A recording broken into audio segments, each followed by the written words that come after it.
اعوذ باللہ من الشیطان الرجیم بسم اللہ الرحمن الرحیم رب اشرح لی صدری ویسر لی امری واحلل عقدۃ من لسانی یفقہوا قولی رب زدنی علما۔ پارہ نمبر 3 البقرہ آیت 253۔ چلیں بسم اللہ کرتے ہیں۔ اعوذ باللہ من الشیطان الرجیم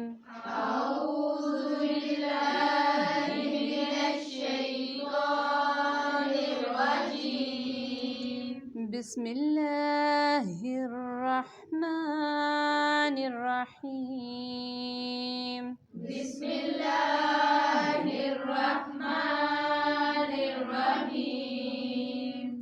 تلک الرسل فضلنا بعضهم على بعض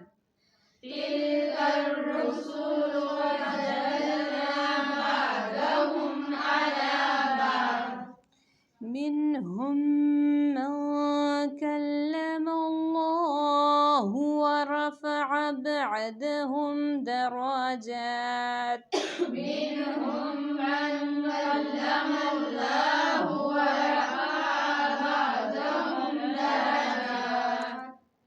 وآتينا عيسى ابن مريم البينات وأيدناه بروح القدس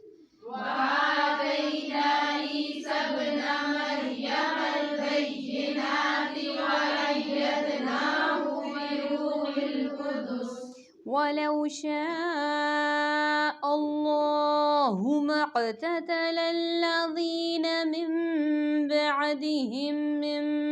بعد ما جاءتهم البينات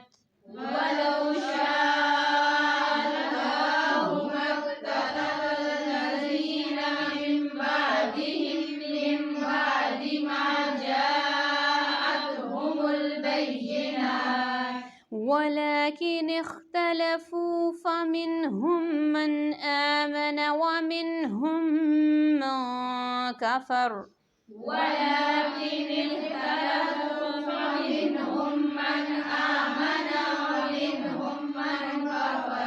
ولو شاء الله ما اقتتلوا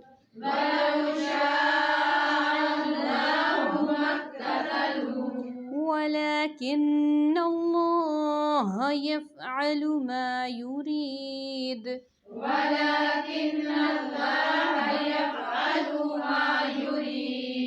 يا أيها الذين آمنوا أنفقوا مما رزقناكم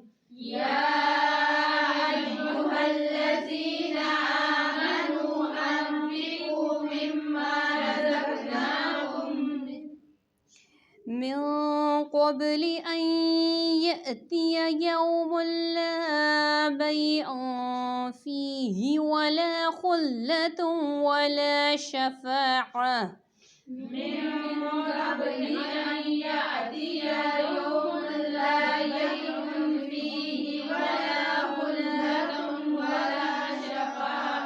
والكافرون هم الظالمون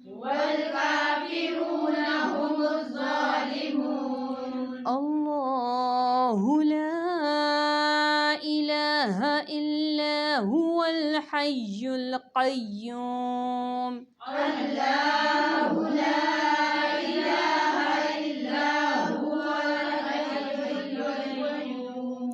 لا تأخذه سنة ولا نوم له ما في السماوات وما في الأرض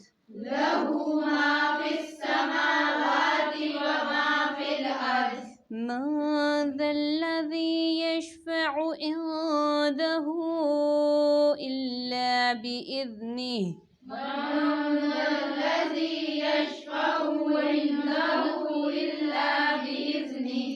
يعلم ما بين أيديهم وما خلفهم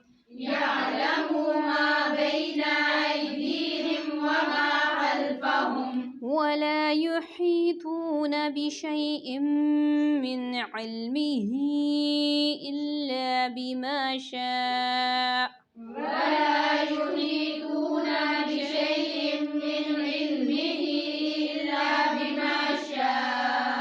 وسع كرسيه السماوات والأرض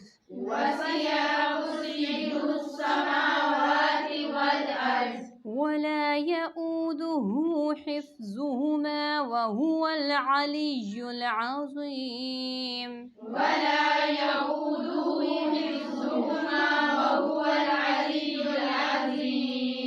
لا إكراه في الدين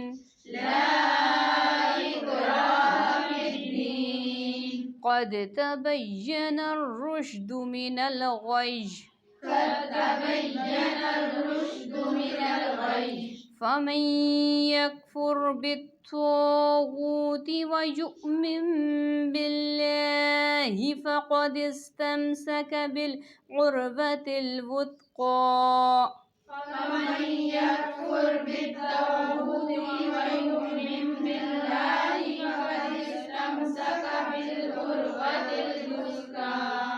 لا انفصام لها والله سميع عليم الله ولي الذين آمنوا يخرجهم من الظلمات إلى النور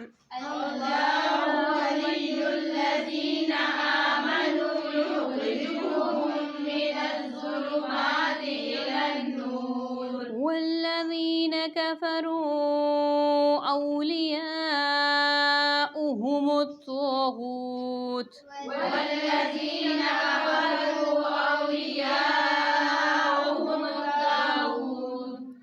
هم الطاغوت يخرجونهم من النور إلى الظلمات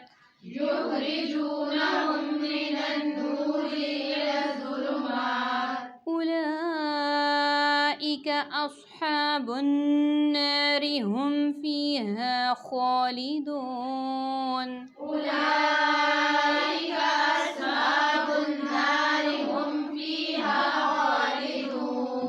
صدق اللہ العظیم. تلک یہ الرسل رسول ہیں. فضلنا فضیلت دی ہم نے بعدہم ان کے بعض کو علی بعض اوپر بعض کے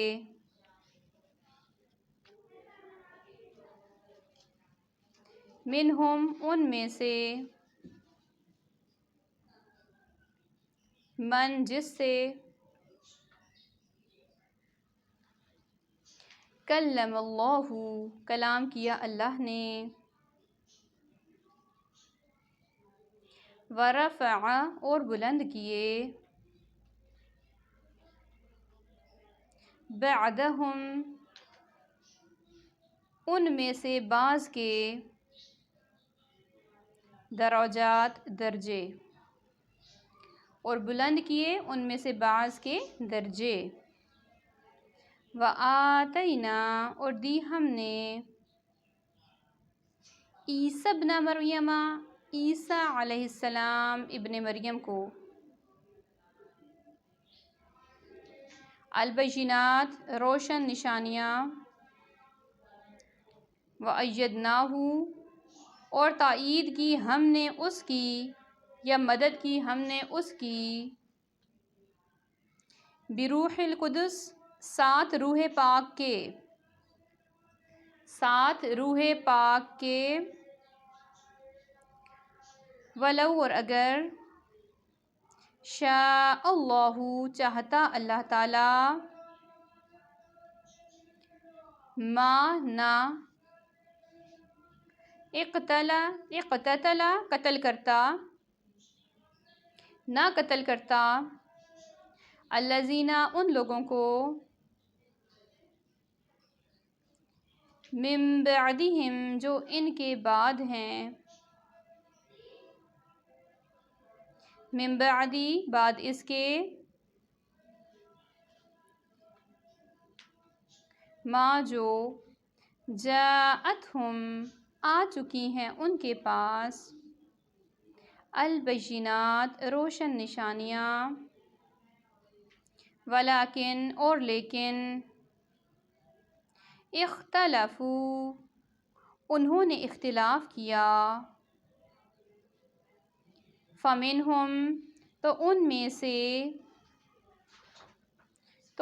سے ان بریکٹ لکھیں کوئی ایسا ہے من جو، آمنا ایمان لایا، ومنہم اور ان میں سے، ان بریکٹ کوئی ایسا بھی ہے، من جس نے، کفر کفر کیا، وَلَوْ شَاءَ اللَّهُ اور اگر چاہتا اللہ تعالی، ما نہیں یا نہ، اقتتلوا وہ لڑتے، مقتتلوا یعنی نہ وہ لڑتے، ولیکن اور لیکن، اللہ تعالی، یفعل کرتا ہے، ما جو، یرید وہ چاہتا ہے، یا ایھا الذین آمنوا اے لوگو جو ایمان لائے ہو، انفقوا خرچ کرو، مما اس میں سے جو، رزقناکم رزق دیا ہم نے تم کو، من قبلی اس سے قبل، ان کے، یأتیا آ جائے، یومن وہ دن، لا نہیں، بیعٌ تجارت ہوگی، فیہ اس میں، ولا اور نہ، خلۃٌ کوئی دوستی، ولا اور نہ، شفاعۃٌ کوئی سفارش، ان بریکٹ کام آئے گی، نہ کوئی دوستی اور نہ کوئی سفارش کام آئے گی، والکافرون اور کافر، ہم الظالمون وہی ظالم ہیں، اللہ تعالی، لا نہیں، الہ کوئی معبود، الا سوائے، ہوا اسی کے، الحی زندہ ہے، القیوم قائم رکھنے والا ہے، لا نہیں، تأخذہ پکڑتی اس کو، سنۃ اونگ، ولا اور نہ، نوم نیند، سنۃ اونگ، ولا نوم اور نہ نیند، لہو اسی کے لیے ہے، ما جو، فی السماواتی آسمانوں میں ہے، وما اور جو، فی الارض زمین میں ہے، من ذا الذی کون ہے جو، یشفع سفارش کرے، عندہ پاس اس کے، الا مگر، باذنہ ساتھ اس کی اجازت کے، یعلم وہ جانتا ہے، ما بینا جو درمیان ہے یا سامنے ہے، ایدیہم ان کے ہاتھوں کے، یا آپ سمپلی لکھ سکتے ہیں کہ جو ان کے سامنے ہے، وہ تو بہت ہی لفظی مفہوم ہے، سمپل لکھیں تو ما بین ایدیہم جو ان کے سامنے ہے، وما خلفہم اور جو ان کے پیچھے ہے، ولا اور نہیں، یحیطون وہ احاطہ کر سکتے، بشیء کسی چیز کا، من علمہ اس کے علم میں سے، الا مگر، بما شاء جو وہ چاہے، اور نہیں وہ احاطہ کر سکتے کسی چیز کا اس کے علم میں سے مگر جو وہ چاہے۔ وسع وسیع ہے، کرسیہ کرسی اس کی، السماوات آسمانوں میں، والارض اور زمین پر، ولا اور نہیں، یعودہ تھکاتی اس کو، حفظہما حفاظت ان دونوں کی، حفظہما حفاظت ان دونوں کی، وہوا اور وہ، العلی العلی بہت بلند ہے، العظیم بہت عظمت والا ہے۔ لا اکراہ نہیں کوئی زبردستی، فی الدین دین میں، نہیں کوئی زبردستی دین میں، قد تحقیق، تبینہ واضح ہو گئی، تبینہ واضح ہو گئی، الرشد ہدایت، من الغی گمراہی سے، فمن تو جو کوئی، یکفر کفر کرے گا، تو جو کوئی کفر کرے گا، بالطاغوت طاغوت کے ساتھ، ویؤمن اور ایمان لائے گا،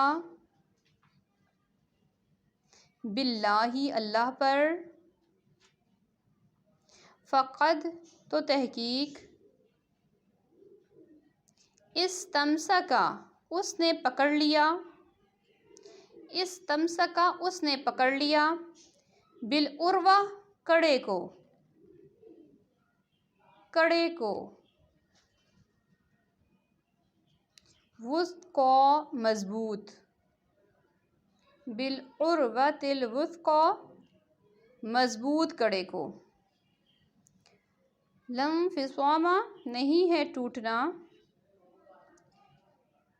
لا نہیں انفصام ٹوٹنا، لہا اس کے لیے، واللہ اور اللہ تعالیٰ، اور اللہ تعالیٰ، سمیع سننے والا ہے، علیم جاننے والا ہے، اللہ اللہ تعالیٰ، ولی دوست ہے، الذین ان لوگوں کا جو، آمنوا ایمان لائے، یخرجہم وہ نکالتا ہے ان کو، من الظلمات اندھیروں میں سے، الی النور نور کی طرف، وہ نکالتا ہے ان کو اندھیروں میں سے نور کی طرف، والذین اور وہ لوگ، کفروا جنہوں نے کفر کیا، اولیاؤہم دوست ہیں ان کے، الطاغوت طاغوت،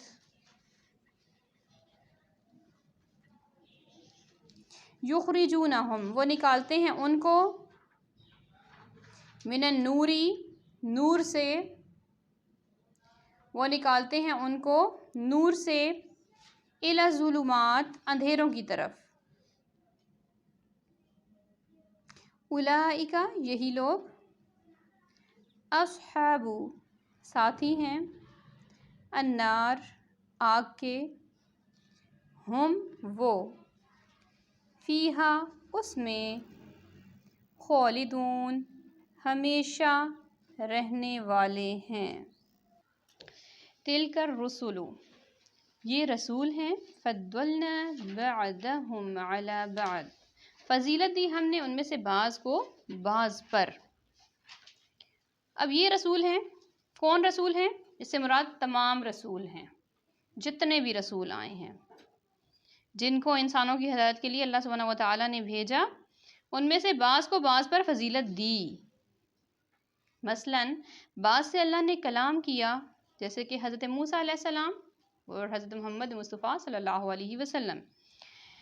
اب کیا ہے، اور بعض کو درجوں میں اپ اینڈ ڈاؤن دیا، کچھ ایسی چیزیں عطا کی، جیسے عیسیٰ ابن مریم کو کھلی نشانیاں دیں، معجزات دیے، روح پاک کے ساتھ ان کی تائید کی. پھر اللہ سبحانہ و تعالیٰ نے مختلف پیغمبروں کو مختلف قوموں میں بھیجا، مختلف خاصیتیں دے کر. لیکن حضرت محمد مصطفیٰ صلی اللہ علیہ وسلم کو تمام نبیوں پر فضیلت دی. آپ صلی اللہ علیہ وسلم نے خود خبر دی کہ مجھ کو 6 چیزوں پر تمام رسولوں میں فضیلت حاصل ہے. وہ کیا کیا ہیں؟ مجھے جامع کلمات دیے گئے. جامع کلمات یعنی فصاحت و بلاغت کا معجزہ دیا گیا، جامع کلمات دیے گئے. پھر دور سے ہی دشمن پر روب ہونا، یعنی دشمن کا آپ کا نام سننا ہی کافی تھا.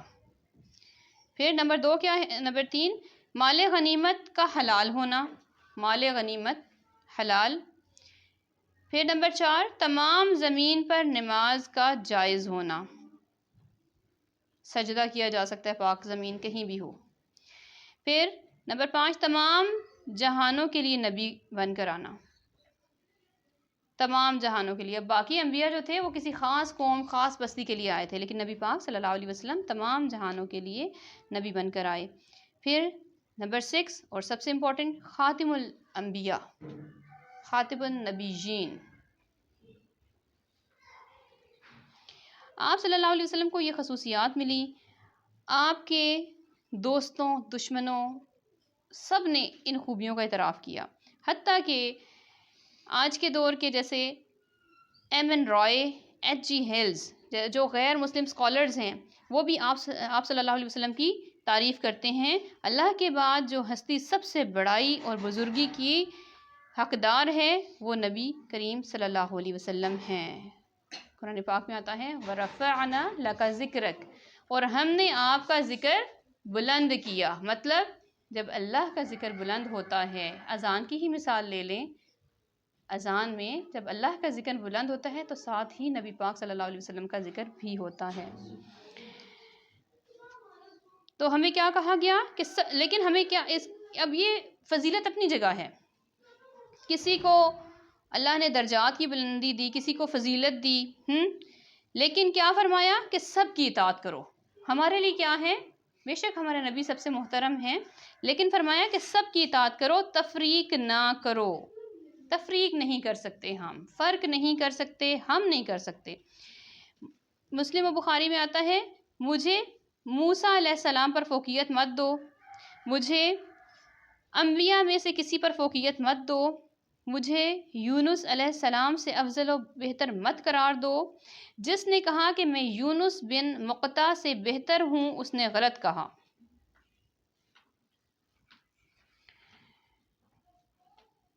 ایک اور جگہ پہ آتا ہے کہ ہم نے فضیلت دی، یہاں پہ آ رہا ہے ہم نے فضیلت دی بعض کو، یعنی فضیلت دی ہے، فرق نہیں کیا جا سکتا. اب اس میں حکمت کیا ہے؟ حکمت کیا ہے؟ اب مین چیز، اب جیسے آپ اسلم کو بھی کہہ دیا گیا کہ 6 چیزوں پہ آپ جو ہے نا سب پہ حاوی ہیں، آپ کو زیادہ فضیلت دی گئی، لیکن پھر بھی تفریق کیوں نہیں کرنی؟ کیوں نہیں ہمیں کیوں نبی پاک نے فرمایا کہ مجھے دوسرے ان کے ساتھ میرا کمپیریزن نہ کرو، وجہ کیا تھی، اس میں حکمت کیا تھی؟ فرمایا میری بڑائی بیان نہ کرو ایسے کہ دوسروں کی تضحیق ہو، یعنی کہ ہم ایسے کبھی کسی غیر مسلم کے سامنے اپنے نبی کی تعریف اس طرح بیان نہ کریں کہ ہم ان کے نبی کو ڈیگریڈ کر کے اپنے نبی کو اوپر لے کے آئیں۔ یہ نبی پاک صلی اللہ علیہ وسلم نے خود منع فرمایا ہے۔ نبی صلی اللہ علیہ وسلم کی ایسی تعریف یہود و نصارہ کے سامنے نہ کی جائے کہ ان میں نسلی جھگڑا ہی کھڑا ہو جائے۔ ظاہر ہے کہ اگر آپ کسی کے نبی کو برا کہیں گے، اپنے نبی کو ان سے اوپر لے کے آئیں گے، تو ظاہر ہے وہ بھی اسلام تو قبول انہوں نے نہیں کیا ہوا، وہ آپ کے نبی کو برا کہیں گے۔ جیسے کیا ہے کہ تم کسی کے والدین کو برا نہ کہو، اگر تم ان کو گالی دو گے تو وہ گالی پھر آپ کے پیرنٹس کو بھی لگتی ہے۔ تو وہ مثال دے رہی ہوں کہ کسی کے نبی کو برا نہیں کہنا۔ اس میں حکمت تبلیغ پوشیدہ ہے۔ حکمت تبلیغ، کسی میں تفریق نہیں کرنی، کسی کے نبی کو برا نہیں کرنا، کہنا حکمت تبلیغ کیا؟ آپ نے اسلام پھیلانا ہے، کسی کے دل کو نرم کرنا ہے اسلام کے لیے، تو کبھی یہ نہ کہیں کہ تمہارا نبی ایسا اور ایسا، ہمارا نبی بالکل اچھا، بہت اچھا اور بلند مرتبہ، تو وہ کبھی دین کی طرف نہیں آئے گا۔ آپ انہی کی تعلیمات میں سے نبی پاک صلی اللہ علیہ وسلم کی نشانیاں نکالیں اور ان کو زیر کرنے کی کوشش کریں۔ اب اگر ہم اس طرح کریں گے نا تو ہم دوسروں تک حق نہیں پہنچا سکتے۔ اب مثال دیکھیں کہ پھول اور جو خوشبو ہوتی ہے وہ آپ کسی کو نہ بھی دکھائیں، پکڑ کے نہ بھی دکھائیں، تو خوشبو پھیلتی ہے تو ہر ایک تک پہنچتی ہے۔ پھول کی خوبصورتی سے ہر کوئی متاثر ہوتا ہے۔ نور پھیلتا ہے صبح کا تو روشنی سب تک جاتی ہے۔ یہی نشانی ہے ہمارے نبی پاک صلی اللہ علیہ وسلم کی قرآن اور سنت کی روشنی اور خوشبو کی، جو خود جائے گی اور لوگوں کے دل موم کرے گی۔ کیا فرمایا کہ ایمان والے اللہ کی محبت میں سب سے زیادہ شدید ہوتے ہیں۔ اللہ کی خاطر تمام انبیاء کو ایک جیسے عزت و احترام دیں۔ اب یہ قیامت کی نشانیوں میں ہے کہ استادوں اور شاگردوں میں موازنہ ہونے لگے گا۔ قیامت کی نشانیوں میں سے اسلام کا حسن کیا ہے کہ ہر لایانی چیز چھوڑ دی جائے، ہر وہ بات چھوڑ دی جائے جس سے آپ کا تعلق نہ ہو۔ اب کوئی کسی کی عقیدت میں اندھا ہو جاتا ہے، فساد کیسے ہوتے ہیں؟ جب کوئی کسی کی عقیدت میں اندھا ہو جاتا ہے، اتنا اس کے عشق میں مبتلا ہو جاتا ہے، تو کیا ہوتا ہے اس کی آنکھوں پہ جو اس کی عقیدت کی پٹی آ گئی ہے، اس کی وجہ سے بھی وہ حق پہچان نہیں سکتا۔ اب کیا ہے اصل حکمت؟ کہ جہاں سے آپ کو خیر کی بات ملے وہاں سے لے لیں۔ کیوں؟ حکمت مومن کی گمشدہ میراث ہے۔ پھر فرمایا وَلَكِنِ اخْتَلَفُوا فَمِنْهُمْ مَنْ آمَنَ وَمِنْهُمْ مَنْ كَفَرَ۔ فرمایا ان انبیاء کے بعد اگر اللہ نہ چاہتا تو یہ پیروکار آپس میں نہ لڑتے۔ اب کیسے لڑتے ہیں؟ مثال لے لیں، پیروں کے مرید کیوں آپس میں لڑ رہے ہوتے ہیں؟ ان کی آنکھوں پہ عقیدت کی اندھی پٹی بندھی ہوئی ہوتی ہے۔ تو ہمیں تو نبیوں کے لیے بھی کہا گیا کہ آپ سب کا احترام کریں۔ تو بزرگ اولیاء جو صحیح معنوں میں جنہوں نے اللہ کی راہ میں اپنا ٹائم لگایا ہے، ہمارے لیے سب محترم ہیں، کسی کو برا نہیں کہنا چاہیے، کسی اللہ والے کو برا مت کہیں۔ یہ نہ کہیں کہ ہمارے ہی جو ہیں وہی ٹھیک ہے اور باقی سب غلط ہیں، ہم جس فرقے پہ ہیں، ہم جس رستے پہ ہیں وہی ٹھیک ہے، باقی تو سب ہیں ہی کافر۔ کبھی ایسا نہیں کہنا چاہیے۔ کیوں؟ یہاں پہ کیا فرمایا کہ ان انبیاء کے بعد اگر اللہ نہ چاہتا تو یہ پیروکار آپس میں نہ لڑتے۔ اللہ لوگوں کو زبردستی نہیں مائل کرتا، ان کو ان کے حال پہ چھوڑ دیتا ہے۔ اب حق دکھائیں اور دوسرے کو اس کے حال پہ چھوڑ دیں۔ مت چلتے پھرتے ہم کسی کو طنز کا نشانہ بنائیں۔ آپ اچھی بات بتا دیں، حق رستہ دکھا دیں، پھر پکڑ کے اس رستے پہ لانا آپ کا کام نہیں ہے، آپ معاملہ اس پر اس کے رب پر چھوڑ دیں۔ تو پھر کیا ہوا؟ کچھ نے تو اختلاف کیا، کچھ ایمان لائے، کچھ نے انکار کیا رسولوں کے بعد۔ اب رسولوں کے بعد جو اختلاف ہوئے اس میں اللہ کی مشیت یہ نہ تھی کہ بھئی لوگ آپس میں جھگڑ کے تو ختم ہو جائیں، بلکہ یہ تھا کہ انسان کو جو آزادی دی گئی تھی، جو اس کو اپنے رائے کا اختیار دیا گیا تھا، اس سے با اقتدار مخلوق بنا کے دنیا میں بھیجا گیا تھا، وہ اس کا جو با اختیار مخلوق کا جو اس کے پاس ایک خوبی ہے وہ چھوڑ دی گئی، اس پہ خیر دکھا کے انسان پہ چھوڑ دیا گیا، اختلاف رائے کی آزادی دی گئی۔ کیوں؟ کہ اگر حق دیکھ کے رستے پر آ جائیں تو ٹھیک ہے، اور اگر مخالفت پر ڈٹے رہیں تو پھر کیا ہوگا کہ ان کے اعمال ضائع ہو جائیں گے۔ وَلَوْ شَاءَ اللَّهُ مَا اقْتَتَلُوا، اور یہی ساتھ کنیکٹ ہو رہی ہے کہ اگر پھر جب اختلاف بڑھتا ہے تو کیا ہوتا ہے؟ نفرتیں آتی ہیں، دشمنیاں بنتی ہیں، پھر قتل و غارت ہوتے ہیں۔ اس لیے یہ اختلافات کی جڑ کیسے کاٹی گئی کہ سب کا احترام کریں، سب نبیوں کا احترام کریں۔ بے شک کہ نبی پاک صلی اللہ علیہ وسلم کو مرتبہ سب سے اعلیٰ حاصل ہے، لیکن آپ کے ہی الفاظ مبارک ہیں کہ مجھے کسی پر فوقیت نہ دو، ٹھیک ہے؟ اللہ جو کرنا چاہتا ہے وہ کرتا ہے، وَلَٰكِنَّ اللَّهَ يَفْعَلُ مَا يُرِيدُ، وہ مالک کن فیکون ہے، جو چاہتا ہے وہ کرتا ہے، جو کرنا چاہتا ہے کہتا ہے کہ ہو جا تو ہو جاتا ہے، ہم اس کے محتاج ہیں۔ یا ایھا الذین آمنوا انفقوا مما رزقناکم، اے لوگو جو ایمان لائے ہو خرچ کرو اس میں سے جو رزق دیا ہم نے تم کو، من قبلی، اس سے قبل، ان یاتی یوم لا بیع فیہ ولا خلہ، اس سے پہلے کہ وہ دن آ جائے کہ جب کوئی تجارت کام نہ آئے گی، نہ کوئی دوستی، ولا شفاعہ، اور نہ کوئی سفارش۔ رزق میں سے خرچ کیا کرو۔ دیکھیں یہاں کیوں یہ ایک دم سے آیت آ گئی کہ جھگڑے چھوڑیں، اپنی آخرت کی پرواہ کریں، دین حق پر قائم رہیں، آخرت کی پرواہ کریں، اور اپنے دیے ہوئے میں سے، اللہ کے دیے ہوئے میں سے اللہ کے راستے میں خرچ کریں، اس سے پہلے کہ وہ دن آ جائے جب کوئی تجارت نہیں ہوگی، کوئی دوستی و سفارش کام نہیں آئے گی۔ اب مال سب کو ملتا ہے، لیکن اللہ والے جو ہوتے ہیں جن کی نظر آخرت پر ہوتی ہے وہ آخرت پر خرچ کرتے ہیں۔ کیوں؟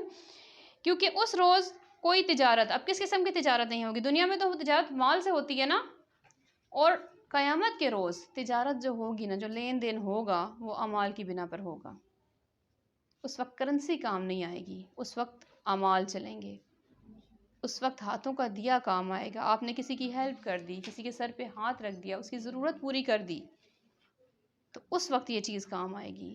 یہ نہیں ہوگا کہ کسی کو خدا نہ خواستہ جہنم میں پھینکا جا رہا ہو اور اس کا دوست جو ہے وہ جنتی ہے، وہ کوئی عالم ہے، وہ کوئی اچھے آخرت کے لحاظ سے وہ بلند مقام رکھتا ہے، تو وہ کہے جی کہ میرے اس دوست کو بھی آپ جہنم سے نکال لیں، وہ سفارش کرے، تو کبھی وہ سفارش، وہ دوستی کام نہیں آئے گی، وہاں کچھ کام نہیں آئے گا سوائے اپنے ہاتھ کے دیے اور اپنے اعمال، اچھے اعمال کے، اور کچھ کام نہ آئے گا۔ ولا شفاعہ، اور نہ کوئی سفارش۔ اب سفارش بھی جو ہوگی وہ کس بنا پر ہوگی؟ اس کے ساتھ بھی حد مقرر ہوگی تو سفارش ہوگی۔ والکافرون هم الظالمون، اور جو کافر ہیں دراصل وہی ظالم ہیں۔ اللہ لا الہ الا ہو، اس آیت کو آیت الکرسی کہا جاتا ہے، قرآن کی سب سے اہم اور سب سے عظیم آیت ہے جس میں اللہ سبحانہ و تعالیٰ کی صفات بیان ہوئی ہیں۔ حضرت ابی بن کعب سے روایت ہے کہ آپ صلی اللہ علیہ وسلم نے مجھ سے پوچھا کہ جانتے ہو کہ تمہارے پاس اللہ کی کتاب کی کون سی آیت سب سے زیادہ عظیم ہے؟ تو میں نے کہا کہ اللہ اور اس کا رسول زیادہ بہتر جانتے ہیں۔ پھر پوچھا تو میں نے کہا اللہ لا الہ الا ہو، تو فرمایا ابو المنذر تمہیں علم مبارک ہو، یعنی کہ سب سے عظیم آیت ہے قرآن کی آیت الکرسی۔ پھر یہ حفاظت کے لیے بھی استعمال ہوتی ہے، اس کا بہت حفاظت کے لیے اکثیر کا عمل رکھتی ہے، جیسے کہ ابو ہریرہ کی ایک روایت کا مفہوم ہے، مفہوم ہی بیان کروں گی یہاں پہ، کہ حضور صلی اللہ علیہ وسلم نے ایک بار انہیں صدقہ فطر کے اوپر مقرر کیا، اس کی حفاظت پہ مقرر کیا، تو 2 روز لگاتار ایک چور آیا، انہوں نے اسے پکڑا اور اس مفلس تھا کافی، اس نے بہانے شہانے کیا، اسے چھوڑ دیا گیا، تو انہوں نے نبی پاک صلی اللہ علیہ وسلم سے بیان کیا، تو آپ صلی اللہ علیہ وسلم نے فرمایا کہ وہ جھوٹا ہے، وہ دوبارہ آئے گا۔ تو پھر جب تیسری بار وہ آیا تو انہوں نے پکڑ لیا حضرت ابو ہریرہ نے، تو وہ کہنے لگا کہ میں تمہیں ایسے کلمات نہ بتاؤں کہ اگر تم سونے سے پہلے وہ پڑھ لیتے تو صبح تک تم ہر قسم کے شیطانی شر سے محفوظ رہتے۔ وہ یہی الفاظ تھے آیت الکرسی کے۔ صبح ہوئی تو انہوں نے سارا معاملہ نبی پاک صلی اللہ علیہ وسلم سے عرض کیا، تو آپ صلی اللہ علیہ وسلم نے فرمایا اس نے بات سچی کہی تھی لیکن وہ خود جھوٹا تھا۔ کیوں؟ کیونکہ وہ شیطان تھا۔ تو یہ بات ثابت ہو گئی کہ رات کو سوتے وقت اگر ہم آیت الکرسی پڑھ کے اپنے چاروں طرف پھونک مار دیں، تو انشاءاللہ اس جہاں آپ نے حصار لگایا ہے آیت الکرسی کا، اس کے اندر کوئی شیطان نہیں۔ اب ظاہر ہے چور ڈاکو یہ تمام شیطان ہی ہوتے ہیں نا، تو کوئی دیکھی اندیکھی چیز انشاءاللہ نقصان نہیں پہنچا سکے گی۔ اس چیز پر ایمان بھی رکھیں۔ اس کے علاوہ اس آیت مبارکہ میں اسم اعظم آیا ہے۔ اسم اعظم کون سا آیا ہے؟ الحج۔ اس کے بعد جو دعا مانگی جائے وہ بھی قبول ہوتی ہے۔ یہ پڑھ کر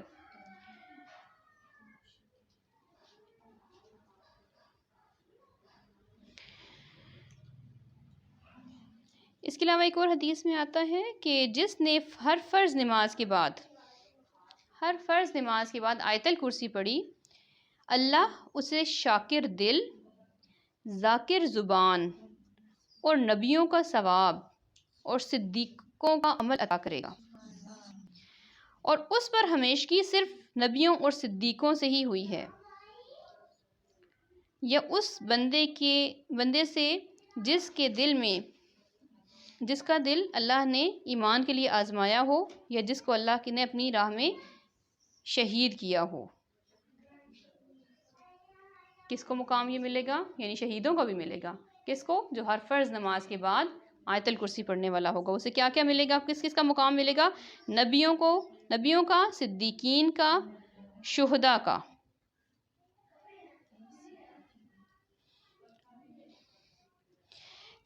ایک اور روایت میں آتا ہے جس نے آیت الکرسی پڑھی اسی دن اگر اس کا انتقال ہو گیا تو وہ جہنم میں انشاءاللہ نہیں جائے گا۔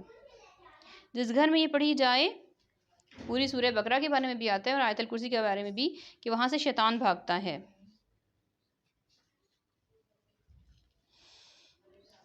کیا فرمایا؟ اللہ لا الہ الا ہو، اللہ تعالی نہیں کوئی معبود سوائے اس کے۔ یہاں پہ سب سے پہلے اللہ کا تعارف بیان ہوا کہ اللہ وہ ذات ہے جس کے سوا کوئی معبود نہیں۔ یہاں شرک کو جڑ سے کاٹ دیا گیا کہ اللہ کے سوا کوئی معبود نہیں۔ الحج وہ زندہ ہے، الحج وہ زندہ ہے، اس کی ذات کو فنا نہیں۔ ہر چیز کو فنا ہے لیکن اللہ سبحانہ و تعالیٰ کی ذات ہمیشہ باقی رہے گی، ہمیشہ قائم رہے گی، حتیٰ کہ جب سب ختم ہو جائیں گے، سارے فرشتے بھی ختم ہو جائیں گے، تو اللہ سبحانہ و تعالیٰ کی ذات باقی رہے گی، آخر تک باقی رہے گی، کیونکہ وہ الحج ہے، وہ زندہ ہے، اور زندگی جو وجود میں آتی ہے وہ اسی کے دم سے آتی ہے۔ اس کی طرف بھی اشارہ ہے الحج میں، کہ جو مردہ ہوتے ہیں اس میں زندگی کون ڈالتا ہے؟ اللہ، کیونکہ وہ خود الحج ہے، وہ زندگی دینے والا بھی ہے، خود زندہ ہے اور زندگی وہی دیتا ہے۔ القیوم قائم ہے، ہر چیز کو تھامے ہوئے ہے۔ القیوم قائم ہے، ہر چیز کو تھامے ہوئے ہے۔ کوئی چیز اب کسی مضبوط سہارے کے بغیر قائم نہیں رہ سکتی۔ اب دیکھیں اپنی ہم زمین کو ہی دیکھیں، جتنے پلینٹس ہیں، اگر انہیں اب دیکھیں خود ذہن میں نہیں آتا کتنا بڑا ہماری گلیکسیز ہیں، خلا میں نظر دوڑائیں، اپنے نظام شمسی کو ہی دیکھ لیں، کتنے پلینٹس ہیں، اگر انہیں کوئی طاقت نہ تھامے ہوئے ہوتی تو ابھی تک تو سارا نظام درم برم ہو گیا ہوتا، سارے پلینٹس ایک دوسرے کے ساتھ ٹکراتے اور سورج بھی ٹکراتا اور کب سے سب کچھ ختم ہو چکا ہوتا۔ لیکن اللہ سبحانہ و تعالیٰ جو القیوم ہے، اس نے اپنے مضبوط سہارے کے ساتھ تمام نظام کو سہارا دیا ہوا ہے، اور تمام لوگ بھی جن میں اولیاء، پیغمبر، عام لوگ سب آتے ہیں، سب اپنی پرورش کے لیے اسی کے سہارے کے محتاج ہیں۔ سہارا کس کا چاہیے؟ اللہ سبحانہ و تعالیٰ کا۔ کیوں؟ وہ القیوم ہے، وہ قائم رکھنے والا ہے، وہ سب کچھ کرنے والا ہے، تو سہارا مانگیں تو اسی کا مانگیں۔ پھر کیا ہے؟ لا تأخذہ سنۃ ولا نوم، نہیں پکڑتی اس کو اونگ اور نہ نیند۔ اب دیکھیں سب سے زیادہ جو چیز ہمیں حقیر کر دیتی ہے نا اللہ کے سامنے، وہ یہ نیند اور اونگ ہے۔ کوئی کتنا جاگے گا؟ چاہے انسان ہو، جن ہو، کوئی بھی مخلوق ہو، سوتے ہیں، سارے سوتے ہیں، نیند سب کو آتی ہے، اونگ سب کو آتی ہے، لیکن اللہ سبحانہ و تعالیٰ کی کیا شان ہے کہ اسے نہ نیند آتی ہے نہ اسے اونگ آتی ہے۔ اب دیکھیں ایک ماں بھی ہے نا، اپنے بچوں سے کتنا پیار کرتی ہے، شدید نیند آئی ہوئی ہے یا جی امی سوئی ہوئی ہیں، بچوں کا ادھر آنا منع ہے۔ کیوں؟ اماں نیند کے وقت بڑی ڈریکولا بن جاتی ہیں۔ کوئی پاس تو آئے، تمہیں شرم نہیں آتی؟ میں ابھی تو سوئی تھی، میری نیند پوری نہیں ہوتی۔ یہ ہوتا ہے نا، نیند بڑی ظالم چیز ہے، کہتے ہیں سولی پہ بھی آ جاتی ہے۔ یہ اللہ سبحانہ و تعالیٰ ہیں کہ جن کو نیند نہیں آتی اور نہ ہی اونگ آتی ہے۔ اب انہوں نے پورا جائزہ لینا ہے نا، ہر دم ہر جگہ موجود ہے، ہر چیز کو دیکھ رہا ہے۔ تو کیسے دیکھ رہا ہے؟ اگر سو جائیں کوئی بھی آ جائے گا، کوئی بھی ہیرا پھیری کر جائے گا، کوئی بھی کمی بیشی کر جائے گا۔ اللہ سبحانہ و تعالیٰ کی یہ بڑی اعلیٰ شان ہے کہ اس کو نہ نیند آتی ہے نہ اونگ آتی ہے۔ لہو ما فی السماوات و ما فی الارض، آسمانوں اور زمین میں جو کچھ ہے سب اسی کا ہے، سب اسی کا ہے۔ ہم اپنی دنیا کے، چلے اپنی فیملی میں سب سے پہلے دیکھ لیں، کچھ لوگ بہت امیر ہوتے ہیں، کچھ بڑے غریب بھی ہوتے ہیں۔ جو بہت امیر ہوتے ہیں ہم کہتے ہیں ان کے پاس کتنا کچھ ہے، ان کے پاس دنیا کی ساری چیزیں موجود ہیں۔ پھر شہر کا امیر ترین بندہ دیکھیں، ملک کا دیکھیں، دنیا کا دیکھیں کہ سب سے امیر ترین بندہ کون ہے، اس کے پاس بہت کچھ ہے، پر کیا پوری دنیا ہے اس کے پاس؟ پوری کائنات ہے اس کے پاس؟ نہیں ہے۔ یہ صرف اللہ سبحانہ و تعالیٰ کی شان ہے، آسمانوں اور زمین میں جو کچھ بھی ہے سب اسی کا ہے۔ تو ہم کس چیز پہ مان کریں؟ ایک سانس کی ڈوری ٹوٹی، سب نے سب کچھ بانٹ لیا، ہمارا تو کچھ بھی نہیں ہے، سب کچھ اسی کا ہے، اسی سے مدد مانگیں۔ تو پھر یہ بھی دیکھیں نا کہ ہم لوگ مروب ہوتے ہیں، آئیڈیلائز کرتے ہیں، اس کا اٹھنا بیٹھنا دیکھو، معاشرے میں اعلیٰ مقام ملا ہوا ہے، اپنے میاں کو ہم لوگ تانے شانے دیتے ہیں، کہتے ہیں دیکھو ذرا کتنا کمائی کرتا ہے نا، اس کی بیوی بچوں کا اٹھنا بیٹھنا دیکھو، سب کچھ دیکھو، ہمیں دیکھو۔ مروب ہوتے ہیں، مروب ہوتے ہیں، غلط سوچ ہے ہماری۔ ہم نے مروب ہونا ہے اللہ سبحانہ و تعالیٰ کی ہستی سے ہونا ہے، اس کے پاس سب کچھ ہے۔ کسی انسان کی یہ اوقات ہی نہیں کہ اس کے پاس سب کچھ ہو۔ تو آج سے اپنی نظر کا زاویہ چینج کریں۔ کبھی کسی کو مال کی وجہ سے، حسن کی وجہ سے، اسٹیٹس کی وجہ سے کسی کو اپ گریڈ نہ سمجھیں۔ اپ گریڈ ذات ہے تمہارے رب تعالیٰ کی ہے۔ اپنی نظر کے زاویے چینج کریں۔ کیونکہ وہ ساتھ ہی کیا ہے؟ صاحب اقتدار بھی ہے۔ من ذا الذی یشفع عندہ الا باذنہ، اب زمین و آسمان اس کے ہیں تو کس کی مجال ہے جو سفارش کرے اس کے پاس مگر اس کے اذن کے؟ اس کے اذن کے بغیر سفارش نہیں ہوگی۔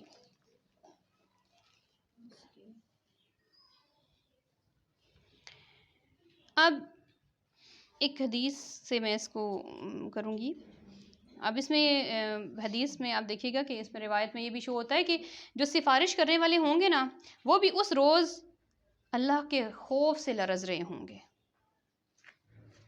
روز محشر، حضرت انس رضی اللہ عنہ سے روایت ہے کہ نبی پاک صلی اللہ علیہ وسلم نے فرمایا، قیامت کے دن ایماندار لوگ جمع ہو کر کہیں گے کہ بہتر ہے کہ ہم کسی کی سفارش کریں، اللہ تک پہنچائیں۔ تو پہلے وہ جائیں گے حضرت آدم علیہ السلام کے پاس اور ان کی صفات گنوا کر ان سے شفاعت کا سہارا لینے کی کوشش کریں گے۔ وہ کہیں گے نہیں، میں اس لائق نہیں۔ انہیں اپنی غلطی یاد آئے گی، جو ان سے ایک غلطی سرزد ہوئی تھی، اپنی غلطی یاد کریں گے کہ شاید کہیں میرے اس غلطی کے بارے میں نہ پوچھ لیا جائے۔ وہ ڈریں گے اور وہ کہیں گے نہیں، میں اس لائق نہیں۔ حضرت نوح علیہ السلام کے پاس جائیں گے تو وہ کہیں گے میں اس لائق نہیں۔ انہیں یہ ذہن میں آئے گا کہیں میرے بیٹے کے بارے میں میرے سے سوال نہ کر لیا جائے، ان کے بیٹے نے نافرمانی کی تھی، کافرین میں سے ہو گیا تھا۔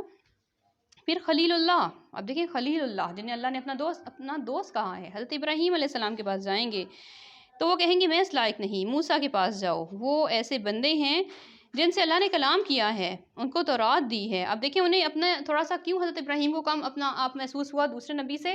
حضرت ابراہیم کو بک نہیں دی گئی تھی، کتاب نہیں دی گئی تھی، حضرت موسیٰ کو کتاب دی گئی۔ کیا کہا؟ جاؤ موسیٰ کے پاس ان کو اللہ نے کلام الہی تورات دی، لوگ ان کے پاس جائیں گے تو وہ کہیں گے میں اس کا اہل نہیں، عیسیٰ کے پاس جاؤ۔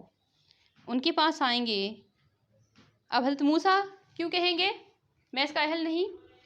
تو ان کے واقعے میں آپ پڑھیں گے ان سے ایک ناحق خون ہو گیا تھا، غلطی سے، بائی مسٹیک، چھڑاتے چھڑاتے جیسے ہو جاتا ہے نا کہ دفعہ کسی کو لگ جاتی ہے، ایسے ایک سسٹم ہوا تھا۔ تو وہ ناحق جو ایک خون ہو گیا تھا وہ ان کو یاد آئے گا، وہ کہیں گے نہیں میں اس کا اہل نہیں، آپ عیسیٰ علیہ السلام کے پاس جائیں۔ وہ کہیں گے کہ میں اس کا اہل نہیں، محمد صلی اللہ علیہ وسلم کے پاس جاؤ۔ وہ میرے پاس آئیں گے تو میں اپنے پروردگار کے پاس جاؤں گا، دیکھتے ہی میں سجدے میں گر جاؤں گا، پھر جب تک اللہ نہ چاہے گا میں سر نہ اٹھاؤں گا۔ پھر کہا جائے گا مانگو جو مانگتے ہو دیا جائے گا، پھر میں اللہ کی تعریف کروں گا جو وہ مجھے سکھائے، جو اس وقت مجھے سکھائی جائے گی، پھر میں سفارش کروں گا جس کے لیے حد مقرر کی جائے گی۔ یہ پوائنٹ قابل غور ہے، جس کے لیے حد مقرر کی جائے گی، پھر بحشت مقرر کی جائے گی، پھر میں بحشت میں جاؤں گا، پھر واپس آؤں گا، پھر حد مقرر کی جائے گی۔ اس طرح سب کی سفارش ہو جائے گی سوائے ان کے جو قرآن کی روح سے جہنمی ہیں، وہ جہنم میں جائیں گے، یعنی جہنمیوں کی سفارش نہ ہوگی، سفارش صرف اس کی ہوگی جو سفارش کا اہل ہوگا۔ یعنی اس سے کیا سمجھ آتا ہے کہ جو اس قابل تو ہو، مثال نمبر سے ہی لے لیں آپ لوگ، 30 مارکس آگے، اس کو 3 نمبر اور چاہیے پاس ہونے کے لیے، جنت میں جانے کے لیے۔ اب وہ اہل ہے، تھوڑا سا دور ہے کامیابی سے، تو نبی پاک صلی اللہ علیہ وسلم اپنے امتی کی سفارش کریں گے اور وہ جنت میں چلا جائے گا۔ لیکن ایک شخص جسے محنت ہی نہیں کی، سدا دین سے دور رہا، دین سے منہ موڑے رکھا، اب وہ اہل ہی نہیں ہے۔ اب ایک ان پڑھ جاہل کو اٹھا کے آپ کسی کمشنر کے عہدے پہ تو نہیں بٹھا سکتے نا۔ اب کمشنر کے عہدے کے لیے بہت سے لوگ ٹرائی کرتے ہیں، ان میں سے ایک ایسا بچہ ہوتا ہے کہ جس نے بہت محنت کی ہوئی ہوتی ہے، بہت محنت کی ہوئی ہوتی ہے، لیکن کیا ہے اسے جاب نہیں مل رہی ہوتی۔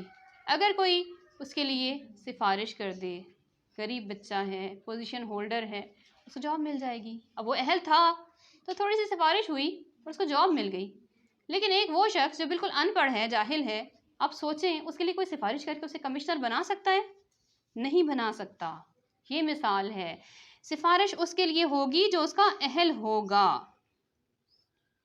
اب جس طرح دیکھ لیں کہ ماں باپ کو ناراض کر کے جہاد پہ جا کے شہید ہونے والا بھی وہاں روک لیا جائے گا، وہ شہید جس کی ماں راضی نہیں تھی اور وہ جہاد پہ چلا گیا، اس کو بھی جنت میں جانے سے روک لیا جائے گا۔ اللہ ہی وہ ذات ہے، پھر کیا فرمایا؟ یعلم ما بین ایدیہم وما خلفہم، اللہ ہی وہ ذات ہے جو جانتا ہے جو ان کے سامنے ہے اور جو ان کے پیچھے ہے۔ اللہ ہر چیز سے واقف ہے، کوئی اس کے علم کا احاطہ نہیں کر سکتا۔ ماضی مستقبل کس نے کیا کیا ہم لوگوں سے چھپا جاتے ہیں، ہم چھپ کے غلط کام کر جاتے ہیں، کبھی یہ نہیں ذہن میں آتا کہ اللہ تو ہر دم دیکھ رہا ہے، اللہ ہر دم سن رہا ہے۔ ہم کسی کے بارے میں بات کرنے لگیں گے، کہیں گے دیکھو دیکھو ذرا فلاں آ تو نہیں رہا، ہم یہ بھول جاتے ہیں کہ اس کا رب تو یہاں موجود ہے، جس کے لیے اپنے بندے کی عزت سب سے بڑی ہے۔ ہم دوسروں سے چھپا کے کوئی بات کر جاتے ہیں، دوسروں سے چھپا کے کوئی غلط کام کر جاتے ہیں، لیکن یہ بھول جاتے ہیں کہ جب 2 لوگ ہوں تو ان میں تیسرا اللہ ہوتا ہے، جب 4 لوگوں کا گروہ جمع ہو کے کوئی کام کرتا ہے تو اس میں 5واں اللہ ہوتا ہے۔ یہ چیز کبھی نہ بھولیں کہ ماضی میں کیا ہوا، مستقبل میں کیا ہوا اور حال میں ہم کیا کر رہے ہیں، یہ سب اللہ سبحانہ و تعالی جانتے ہیں۔ وَلَا يُحِيطُونَ بِشَيْءٍ مِّنْ عِلْمِهِ، اور نہیں وہ احاطہ کر سکتے کسی چیز کا اس کے علم میں سے، إِلَّا بِمَا شَاءَ، مگر جو وہ چاہے۔ اب بات ہو رہی ہے علم کی، وہ اس کے علم کا احاطہ نہیں کر سکتے، مطلب جو علم اللہ کے پاس ہے کوئی اس علم کا احاطہ نہیں کر سکتا۔ اب ایک روایت سے اپنے علم کی حقارت کو ہم جانیں گے کہ حضرت خضر علیہ السلام کے ساتھ موسیٰ علیہ السلام دریا میں سفر کر رہے تھے، تو ایک پرندے نے چونچ میں پانی لیا، تو حضرت خضر علیہ السلام نے کہا کہ اس کی چونچ میں جتنا سا پانی آیا ہے اتنا مخلوق کے پاس علم ہے۔ گویا علم ایک سمندر ہے، پانی پہ سفر کر رہے تھے نا، علم ایک سمندر ہے۔ ایک پرندے کی چونچ کتنی سی ہوتی ہے، وہ اپنی چونچ میں جتنا تھوڑا سا پانی لیتا ہے، وہ اس مخلوق کے پاس، ہمارے پاس اتنا بھی نہیں ہے۔ بھی سمجھ لیں کہ دنیا میں جو کہے کہ میں نے ساری کتابیں پڑھ لی ہیں، میرے پاس بہت علم ہے، تو بھی اس کے پاس وہ علم نہیں ہے جو اللہ سبحانہ و تعالیٰ کے پاس ہے، وہ کسی کے پاس بھی نہیں ہو سکتا۔ یہ علم کا سمندر ہے، اور مخلوق کے پاس جو علم ہے وہ قطرہ ہے جو پرندہ اپنی چونچ میں بھرتا ہے۔ تو ہماری کیا حیثیت ہے کہ ہم لوگوں کے ساتھ مناظرے کرتے پھریں، اپنے علم کی بحثیں جھاڑتے پھریں؟ ہم اپنے آپ کو کبھی نہیں کہہ سکتے ہم بہت بڑے عالم ہو گئے ہیں۔ عالم کوئی نہیں ہو سکتا، یا وہ استاد ہوتا ہے یا شاگرد ہوتا ہے، دین کی راہ میں کوشش کرنے والا ہوتا ہے۔ یہ نہیں ہم کہہ سکتے کہ ہم نے تھوڑی سی دین کا علم سیکھ لیا تو ہم بہت بڑے عالم ہو گئے۔ بہت بڑا عالم، سارا علم کسی کے پاس نہیں ہے۔ علیم رب تعالیٰ کی ذات ہے، سارا علم اللہ سبحانہ و تعالیٰ کے پاس ہے۔ وسیع کرسیہ السماوات والارض، وسیع ہے اس کی کرسی آسمان و زمین میں، وسیع ہے اس کی کرسی۔ حضرت ابو ذر غفاری رضی اللہ تعالیٰ عنہ سے روایت ہے کہ آپ صلی اللہ علیہ وسلم سے اس کرسی کی وسعت کے بارے میں پوچھا گیا تو آپ صلی اللہ علیہ وسلم نے فرمایا، قسم ہے اس ذات کی جس کی قبضے میں میری جان ہے، ساتوں آسمانوں اور زمینوں کے سامنے اس کرسی کی مثال ایسے ہے جیسے ایک بڑے صحرا کے اندر ایک رنگ پھینک دی جائے تو اس کا کوئی وجود نہیں ملے گا۔ اسی طرح وسیع ترین اللہ کا اقتدار اور اس کا علم ہے، اس کے سامنے اس رنگ کی مثال کیا ہے؟ وہ ہماری مثال ہے، یعنی اس کا اقتدار زمین و آسمان پہ چھایا ہوا ہے۔ اس کی کرسی زمین اور آسمان کی وسعتوں کی نشانی ہے، ٹھیک ہے جی؟ اس کا اقتدار، کرسی سے مراد کیا ہے؟ اللہ کا اقتدار، اس کی بادشاہت جو زمین و آسمانوں پہ ہے، ہر جگہ پہ ہے۔ پوری کائنات، ہمیں نہیں پتہ کہ کائنات سے باہر کیا کچھ ہے۔ ہم سمندر کو دیکھتے ہیں، ہمیں اوپر تیرتی مچھلیاں نظر آتی ہیں، اس کے اندر کئی ہزاروں لاکھوں نسلیں آباد ہیں۔ ایک زندگی ہے جو پوری سمندر کی تہہ میں ہے، ہم تو وہ بھی نہیں جانتے، ہم تو مچھلی صرف سمجھتے ہیں جی مچھلی پانی میں ہوتی ہے۔ اسی طریقے سے یہ آسمان نظر آتا ہے، اس کے اوپر بہت سے آسمان ہیں، تمام پہ کرسی چھائی ہوئی ہے، کس کی؟ اللہ سبحانہ و تعالیٰ کی، اس کی بادشاہت ہے اور اس کا اقتدار ہے۔ اور ہمارا علم کیا ہے؟ ایک قطرے کے برابر ہے۔ اب اس سے کیا؟ اللہ کی بادشاہت، اس کی بڑائی ہمیں سے محسوس ہوتی ہے۔ وَلَا يَؤُودُهُ حِفْظُهُمَا وَهُوَ الْعَلِيُّ الْعَظِيمُ، اور نہیں تھکاتی اس کو حفاظت ان دونوں کی۔ ان دونوں کس کو؟ دونوں کس کی طرف اشارہ ہے؟ السماوات والارض، آسمان زمین کی طرف اشارہ ہے کہ دونوں کی حفاظت اسے نہیں تھکاتی۔ وَهُوَ الْعَلِيُّ الْعَظِيمُ، وہ بہت بلند ہے، بہت عظمت والا ہے۔ پھر فرمایا لا اکراہ فی الدین، نہیں کوئی زبردستی دین میں، دین میں کوئی جبر نہیں۔ اکراہ کاف را ہا سے ہے، زبردستی اس کا میننگ ہوتا ہے زبردستی، زبردستی کوئی کام کروانا، یعنی دین کی طرف زبردستی لانا، جبر کرنا، مار پیٹ کر کے، گن کے زور پہ، تلوار کے زور پہ کسی کو کہنا آپ کلمہ پڑھ لیں۔ تو کیا فرمایا؟ دین میں کوئی زبردستی نہیں۔ اب اس کا تھوڑا سا پس منظر ہے، وہ کیا ہے کہ اسلام سے قبل مدینہ میں جو یہود دیندار سمجھے جاتے تھے، ان کے ہاں وہاں پہ اس وقت ایک خاص چیز مشہور تھی کہ جب بھی کوئی شخص منت مانگتا تھا، اس وقت یہود کو زیادہ حیثیت حاصل تھی نا، سب پہ روب تھا، داغ بیٹھی ہوئی تھی، ان کو یہ سب کچھ سمجھتے تھے، ان کے علماء کو بہت اہم سمجھتے تھے۔ تو کوئی منت مانتا تو کہتا کہ ہماری فلاں منت پوری ہوئی تو ہم اپنی اولاد کو یہودی بنا دیں گے۔ وہ یہ پھر انصار کے جو لوگ، اب نبی پاک صلی اللہ علیہ وسلم مدینہ تشریف لے آئے، اسلام پھیلا، اب جن لوگوں کے بچے ہو گئے تھے یہودی، اب انہوں نے کہا، انصار کے کچھ لوگوں نے اپنی اولاد کو اسلام سے قبل یہودی بنا دیا تھا۔ اب ان کا کیا دل چاہا کہ اب ہم اپنے بچوں کو زبردستی اسلام کی طرف لے کے آئیں، جب یہود کو مدینہ سے نکالا جا رہا تھا تو ظاہر ہے ان کے بچے بھی یہاں سے جا رہے تھے. اب ان کا کیا دل کیا کہ انہیں یہاں روک لیں اور انہیں زبردستی کلمہ پڑھوائیں. تو کیا فرمایا؟ لا اکراہ فی الدین، زبردستی مسلم نہیں بنا سکتے، دین میں کوئی جبر نہیں. اب جو مشہور ہے نا کہ اسلام تلوار کے زور پہ پھیلا ہے، یہاں اس کا جواب آپ کو ملے گا کہ کیا اسلام تلوار کے زور پہ پھیلا ہے؟ نہیں. قرآن پاک میں کیا آ رہا ہے؟ لا اکراہ فی الدین، دین میں کوئی جبر ہی نہیں ہے. آپ زبردستی کسی کو مسلمان نہیں کر سکتے. جہاد اور جبر یہ دو مختلف چیزیں ہیں. جہاد کن کن کنڈیشنز میں فرض ہو جاتا ہے یہ آپ پڑھ بھی چکے ہیں اور آگے بھی ہم سیکھیں گے. لیکن یہ چیز بالکل غلط ہے کہ یہ جو یہود لوگوں نے غیر مسلموں نے پھیلائی، اور بعض بہت ہی زیادہ جو اوپن مائنڈ لوگ ہیں، کہ اسلام جو ہے وہ تلوار کے زور پہ پھیلا ہے. یہ آیت کا یہ حصہ اس چیز کی نفی کرتا ہے.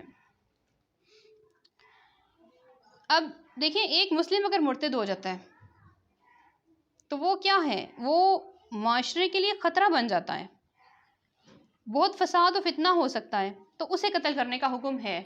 اب کہیں بھی اسلام نے کسی کو قتل کرنے کا حکم دیا ہے، کسی کے خلاف جہاد کا حکم دیا ہے، تو اس کے ساتھ کوئی کنڈیشنز لگا دی ہیں، کوئی صورتحال ایسی بنے تو آپ یہ کام کریں، ورنہ اسلام قتل و غارت کے خلاف ہے.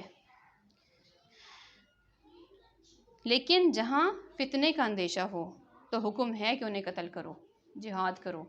ٹھیک ہے. پھر فرمایا قد تبین الرشد من الغی، تحقیق واضح ہو گئی ہدایت گمراہی سے. واضح ہو گئی ہدایت گمراہی سے. الغی، رشد تو سب سمجھ چکے ہیں، رشد کہتے ہیں ہدایت کو، سیدھا رستہ، راہ راست.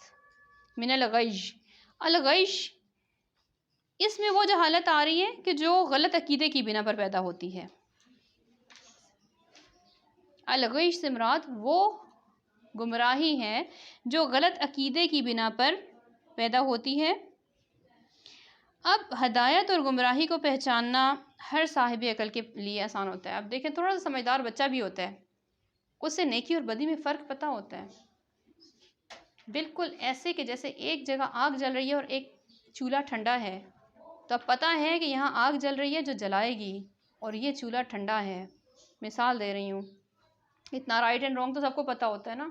جو انسان میں عقل زیادہ آتی جاتی ہے، شعور زیادہ آتی جاتی ہے، اچھے برے کی تمیز انسان میں اللہ تعالیٰ نے اس کی سرشت میں رکھی ہوتی ہے، فطرت میں ہوتی ہے کہ وہ اچھائی برائی کی تمیز کر سکتا ہے. تو اب اچھائی برائی کی تمیز کر سکتے ہیں، یعنی کہ کیا فرمایا کہ اب یہ اس کو ہم پیچھے سے بھی کنیکٹ کر سکتے ہیں کہ لا اکراہ فی الدین، کہ تحقیق واضح ہو گئی ہدایت گمراہی سے، یعنی کہ رائٹ اینڈ رانگ سب کے سامنے ہے، زبردستی ہم کسی کو دین کی طرف نہیں لا سکتے.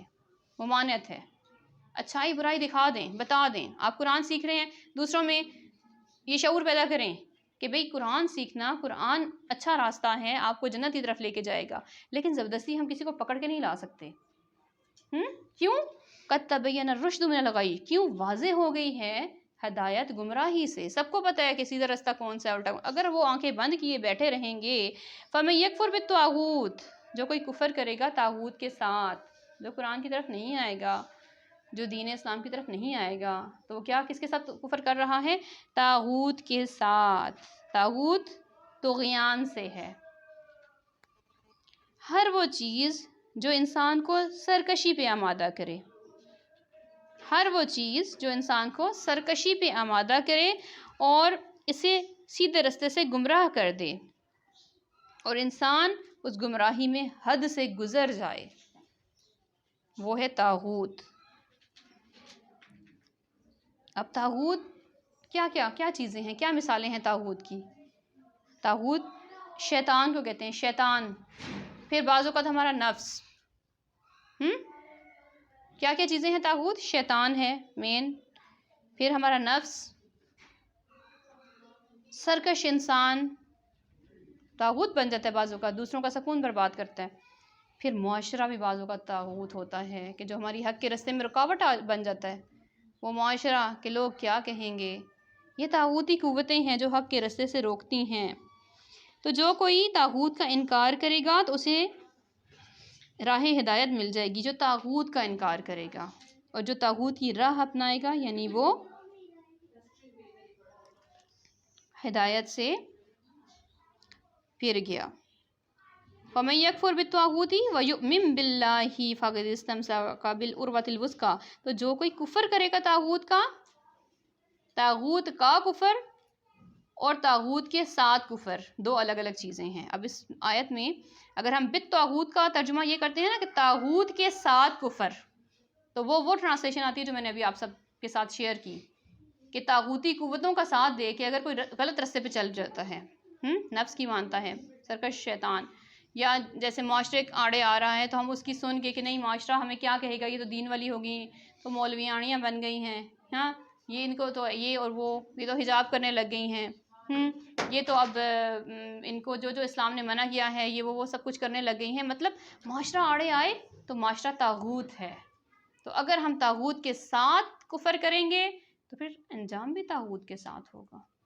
پھر دوسری اس کی ٹرانسلیشن فَمَن يَكْفُرْ بِالطَّاغُوتِ، اور جو کوئی کفر کرے گا طاغوت کا، کفر کرے گا طاغوت کا سے مراد کیا، کہ جو کوئی اس کا انکار کرے گا، باطل قوتوں کا جو انکار کرے گا، وَيُؤْمِن بِاللَّهِ، اور ایمان لائے گا اللہ پر، فَقَدِ اسْتَمْسَكَ بِالْعُرْوَةِ الْوُثْقَىٰ، اور اللہ پر ایمان لائے گا تو کیا ہوا، اس نے طاغوت کا انکار کیا، اللہ پر ایمان لایا تو گویا اس نے پکڑ لیا، اس نے تھام لیا ایک مضبوط کڑے کو، لَا انفصام لَهَا، وہ نہیں ٹوٹنے والا، وہ ٹوٹنے والا نہیں ہے۔ تو یہاں پر مضبوط سہارے سے مراد کیا ہے؟ مضبوط سہارے سے مراد ہے قرآن۔ مین چیز مضبوط کڑا کیا ہے؟ مضبوط کڑا جو ہے یہاں پہ جو وثقہ ہے نا، اس سے سیدھا سیدھا میننگ بنتا ہے ہینڈل کا، جیسے آپ کو کوئی ڈوب رہا ہے یا کوئی گر رہا ہے، اسے کوئی سہارا مل جائے کہ وہ گر نہ سکے، مضبوط سہارا، ایک کڑا، ایک ہینڈل۔ تو ہمارے لیے یہاں پہ کیا ہے؟ توفیق الہی، مضبوط کڑا، مین اشارہ قرآن پاک، سنت اور قرآن کی طرف، قرآن و سنت کی طرف ہے۔ پھر توفیق الہی، ہدایت کی توفیق، ہدایت کی توفیق جسے مل گئی تو سمجھ لیں اسے ایک مضبوط کڑا مل گیا۔ پھر دوسرا یہاں پہ میننگ ہے شریعت کا علم،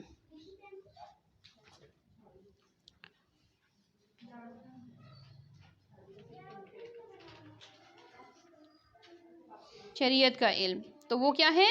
جس کو یہ چیزیں مل گئیں، توفیق الہی مل گئی، جس کو قرآن و حدیث کا علم مل گیا، تو کیا ہے کہ وہ ایسا مضبوط کڑا ہے جو کبھی ٹوٹے گا نہیں، اللہ کی طرف سے تو کبھی نہیں ٹوٹے گا۔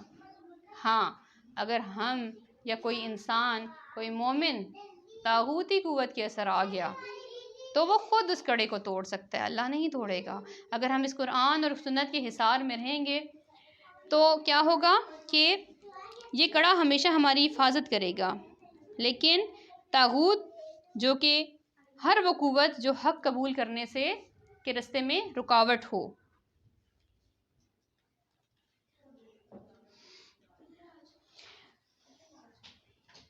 اب سرکشی ایک اور چیز بھی ہے کہ لا علمی کی وجہ سے بھی آتی ہے، یہ جو طاغوتی قوتیں ہیں یہ لا علمی کی وجہ سے بھی اثر کرتی ہیں، تو علم حاصل کرنا، قرآن کے علم کی طرف آنا۔ اب آپ کسی کو اگر لانا چاہتے ہیں تو اسے درس ایک اٹینڈ کروائیں، اسے تھوڑا سا علم، پھر اسے مضبوط سہارا ملے گا۔ جب اس نے قرآن کا مزہ چکھ لیا، وہ کہتے ہیں نا، آپ کسی بچے کو کہتے ہیں نا کہ نہیں یہ، وہ کہے گا نہیں میں نے نہیں پینا، یہ بہت کڑوی ہے دوائی، آپ کہتے ہیں نہیں ایک دفعہ ایک ذرا سا چیک کر کے دیکھو بہت اچھا ہے، یا ماں کوئی سوپ بنا دیتی ہے، وہ کہتے ہیں نہیں ہم نے نہیں پینا، آپ کہیں ذرا سا چیک کر کے دیکھیں، کسی کو چیک تو کروائیں نا۔ قرآن کا مزہ اگر اس نے چکھ لیا تو انشاءاللہ اسے وہ کڑا مل جائے گا جو انشاءاللہ کبھی ٹوٹے گا نہیں، اور اس پر پھر ہم قائم رہیں گے۔ پھر فرمایا اللہ ولی الذین آمنوا یخرجہم من الظلمات الی النور، اللہ دوست ہیں ان لوگوں کا جو ایمان لائے، یخرجہم من الظلمات الی النور، وہ نکالتا ہے ان کو اندھیروں سے نور کی طرف۔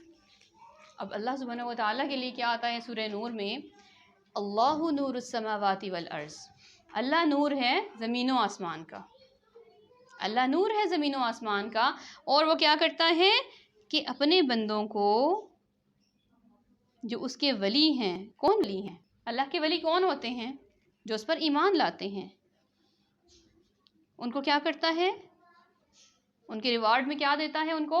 ظلمات، اندھیروں سے نور کی طرف لے کے آتا ہے۔ یہاں ظلمات کا اشارہ لا علمی کا اندھیرا ہے، لا علمی، علم نہ ہونا، لا علمی کا اندھیرا، الی النور، نور ہدایت، نور بصیرت، اللہ کی ہستی پہ جو دل و جان سے ایمان لاتا ہے، اللہ سبحانہ و تعالی انہیں اندھیروں سے، لا علمی کے اندھیروں کو کاٹ کے نور کی طرف لے کے آتے ہیں۔ کس کی طرف؟ نور بصیرت کی طرف لے کر آتے ہیں۔ والذین کفروا، اور جو لوگ جنہوں نے کفر کیا، اولیاءہم الطاغوت، اب وہ کس کے دوست ہو جاتے ہیں؟ اللہ تو ان کا دوست ہوتا ہے جو ایمان لائے، اور جنہوں نے کفر کیا ان کے ولی کون ہوتے ہیں؟ ان کے ولی ہوتے ہیں طاغوت، شیاطینی طاقتیں جو ہوتی ہیں۔ وہ کیا کرتے ہیں؟ وہ کیا ریوارڈ میں دے سکتے ہیں؟ ضرورت کس چیز کی ہے؟ اس آیت کو ڈیپلی اس کو سوچیں، اس کو پڑھیں تو آپ کے دل میں تڑپ آئے گی اپنے پیاروں کے لیے کہ جو اس ٹائم طاغوتی طاقتوں کے زیر اثر ہیں، لا علمی میں ہیں، اندھیروں میں ہیں۔ کیوں اندھیروں میں ہیں؟ کیونکہ جو طاغوت ہے وہ کیا کرتا ہے؟ یخرجونہم من النور الی الظلمات، وہ نکالتا ہے ان کو نور سے اور لے کے جاتا ہے ان کے اندھیروں کی طرف، لا علمی کی طرف۔ نہیں جی، اس ٹائم تو قرآن کلاس کے ٹائم پہ تو میرا بہت اچھا ڈرامہ آ رہا ہوتا ہے، میں نے مس نہیں کرنا۔ اس ٹائم پہ تو میرے گھر ٹیوشن کے بچے آتے ہیں، میں نے دنیا کمانی ہے، نہیں میرے پاس پیسے ہوں گے تو میں کیا کروں گی؟ ہو سکتا ہے اللہ تعالیٰ آپ کے 100 میں 1000 کی برکت ڈال دے اس قرآن کی وجہ سے۔ یہ چیزیں ہیں، یہ طاغوتی طاقتیں ہیں جو ہمیں روکتی ہیں۔ اس میں ڈائریکٹ شیطان بھی ہوگا، معاشرہ بھی ہوگا، ہمارا نفس بھی ہوگا جو ہمیں آرام پہ اکسائے گا۔ نہیں بھائی میں بہت تھک جاتی ہوں، صبح سے کام کر کے 10 بجے میں ریلیکس کرتی ہوں، میرا ٹی ٹائم ہے، میرے بچوں کے ناشتے کا ٹائم ہے۔ یہ کوئی بہانے نہیں ہیں۔ ہم عورتوں نے جب اپنے من پسند کوئی کام کرنے ہوتے ہیں تو ہم وہ اپنی ٹائمنگ سیٹ بھی کر لیتے ہیں، جس میں ہمارا اپنا انٹرسٹ ہوتا ہے، ٹائمنگ سیٹ کر لیتے ہیں۔ لیکن کیا ہے، قرآن کی طرف آنے کے لیے ہم اپنی ٹائمنگ سیٹ نہیں کرتے۔ وجہ کیا ہے؟ وجہ یہ ہے کہ وہ طاغوت، وہ ہمارے ہیلے بہانے کیا کرتے ہیں؟ وہ ہمیں نور کی طرف سے نکال کے ظلمات میں دھکیل دیتے ہیں، اور وہ لا علمی کے اندھیرے ہوتے ہیں۔ لا علمی کے اندھیرے ہمیں حق کی طرف نہیں آنے دیتے۔ اولئک اصحاب النار، یہی لوگ ہیں جو آگ کے ساتھی ہیں۔ ہم فیہا خالدون، وہ اس میں ہمیشہ رہیں گے۔ اب دیکھیں، جو لوگ دین کی طرف آ جاتے ہیں، بعض اوقات ہوتے ہیں کہ بڑے بڑے سنگرز کے بارے میں آپ نے سنا ہوگا، بڑی بڑی ہستیاں ایسی کہ جو انہیں دنیا میں بڑا فیم حاصل تھا، بڑے مشہور تھے، دین کی طرف آئے تو گمنام ہو گئے۔ لیکن کیا ہے، آخرت میں تو وہ اعلیٰ درجوں پہ ہوں گے نا۔ جس سے اللہ بلندی دیتا ہے وہ امر ہو جاتا ہے، یہ بات یاد رکھیں۔ جسے رب کے رستے میں آ کے بلندی ملتی ہے وہ انسان امر ہو جاتا ہے۔ سب سے بڑی مثال ہمارے سامنے حضرت ابراہیم علیہ السلام کی، حضرت محمد مصطفیٰ صلی اللہ علیہ وسلم دین کے رستے میں آئے، مشکلات جھیلیں، امر ہو گئے، آخر دم تک، قیامت تک ان کا ذکر خیر رہے گا۔ حضرت ابراہیم علیہ السلام، حضرت محمد مصطفیٰ صلی اللہ علیہ وسلم، ہر روز ہم نماز پڑھتے ہیں، درود ابراہیمی، دونوں کا ذکر ہے۔ یہ کہتے ہیں یہ چیز ہے جو میں نے آپ کو جملہ لکھوایا نا کہ وہ انسان امر ہو جاتا ہے۔ اسی طریقے سے عام حقیر لوگوں کی بھی مثالیں لیں تو ایک سنگر تھا یوسف، اسلام لانے کے بعد گمنام ہو گیا، شہرت ختم ہو گئی، اس کی بڑی قیمت دینی پڑی، اس کی شہرت ختم ہوئی، اس کے پاس پیسہ ختم ہو گیا، اس کے پاس فقیری آ گئی۔ لیکن ایسا سودا بہت کم لوگ کرتے ہیں، اور بہت سی ایسی مثالیں ہیں۔ کچھ لوگ ایسے ہیں جو دین کی طرف آئیں، اللہ تعالیٰ انہیں دین کے صدقے میں دنیا بھی بہت دے دیتا ہے، جیسے کہ مثال ہے جنید جمشید کی، بڑی ٹاپ پہ تھے، وہ ٹاپ کے سنگر اپنے ٹائم کے، لیکن حق انہیں نور بصیرت ملا، انہوں نے چھوڑ دیا سب کچھ، یہاں تک کہ وصیت کی کہ کوئی بھی میری گانے وغیرہ نہیں چلائے، سب ختم کر دیے جائیں۔ لیکن ایک چیز جب آن ایئر چلی جاتی ہے تو لوگوں کے ہاتھ میں آ جاتی ہے، وہ بری ذمہ ہو چکے ہیں، لیکن اللہ نے انہیں کچھ عرصے کی تنگی کے بعد دنیا بھی دی اور آخرت بھی دی۔ تو ایسی بہت سی مثالیں ہمارے سامنے موجود ہیں، تو ضرورت اس امر کی ہے اپنوں کے لیے درد لے کے آئیں۔ کیوں؟ اینڈ میں کیا فرمایا؟ اولئک اصحاب النار ھم فیھا خالدون، جو طاغوتی قوتوں کے زیر اثر لوگ ہوتے ہیں، وہ آپ کے گھر میں بھی ہو سکتے ہیں، آپ کے محلے میں، آپ کی گیدرنگ میں، آپ کے حلقہ احباب میں لوگ ہو سکتے ہیں، انہیں دین کی طرف لے کے آئیں، ان کے لیے درد محسوس کریں۔ وہ بچے کہ جنہیں مائیں ہم لوگ کیا کرتی ہیں، چادریں اڑاتی ہیں کہ بہت ٹھنڈ ہو گئی ہے، پنکھے کی ہوا بہت ٹھنڈی ہو گئی ہے، میرے بچے کو تکلیف ہوگی، پھر گرمی میں شدید ہم اے سی کولر چلاتے ہیں، میرے بچوں کو گرمی لگ رہی ہوگی، تو کیا ہم یہ برداشت کریں گے انہی بچوں کو، انہی بہن بھائیوں کو، انہی پیارے پیارے دوستوں کو اٹھا کے اللہ آگ میں ڈالے؟ تو اگر ہم یہ نہیں چاہیں گے تو آگہی پیدا کریں، دین کا مزہ چکھائیں، ایک دفعہ چکھا دیں، کہیں ایک دفعہ ایک درس اٹینڈ کریں، ایک لیکچر سن لیں، ہو سکتا ہے اللہ نے ان کے لیے ہدایت کی گھڑی وہیں لکھی ہو۔ اللہ پاک ہم سب کو اس تمام پر عمل کرنے کی توفیق دے۔ وما علینا الا البلاغ المبین۔ سبحانک اللہم و بحمدک، نشہد ان لا الہ الا انت، نستغفرک و نتوب الیک۔ السلام علیکم ورحمۃ اللہ وبرکاتہ۔